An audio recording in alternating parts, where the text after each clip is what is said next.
sont deux Italiens, Massimo et Jacopo Foggini, qui en 2002 sont des férus du désert, étaient en expédition et sous cette chaleur écrasante, ils cherchaient de l'ombre. Ils ont vu une petite tache d'ombre en haut d'une dune. Ils ont grimpé et là-haut, ils ont trouvé bien plus que de l'ombre puisqu'ils ont trouvé ce fabuleux site des Wadi Sora II.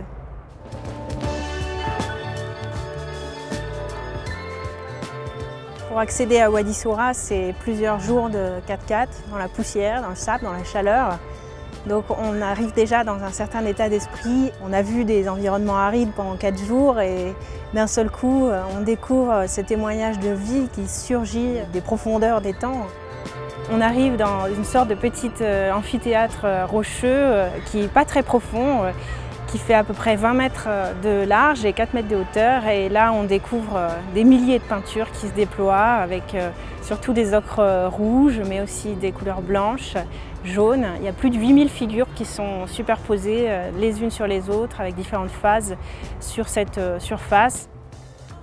Aujourd'hui, c'est un abri qui est complètement abandonné, mais ces populations ont évolué dans une steppe savane. Elles venaient s'installer à la faveur de lacs temporaires et d'une faune sauvage riche, de végétation qui permettait de poursuivre leurs activités quotidiennes.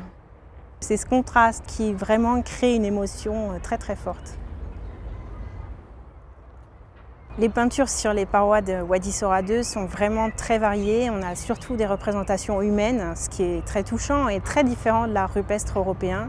Certains personnages dansent, certains se battent, certains sont alignés et portent des instruments, on ne sait pas exactement ce que c'est.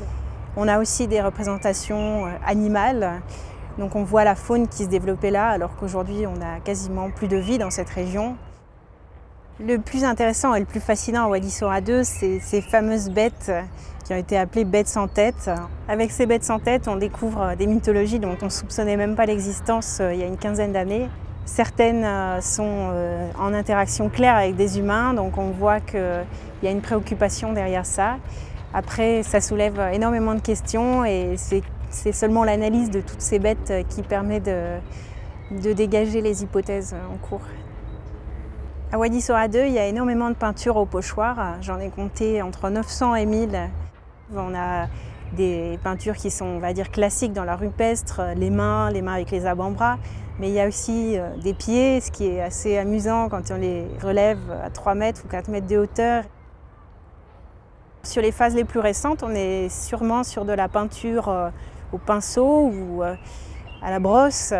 On n'a pas d'indice absolument clair sur ce qui était employé parce que les fouilles du sol de l'abri n'ont pas permis de retrouver les instruments.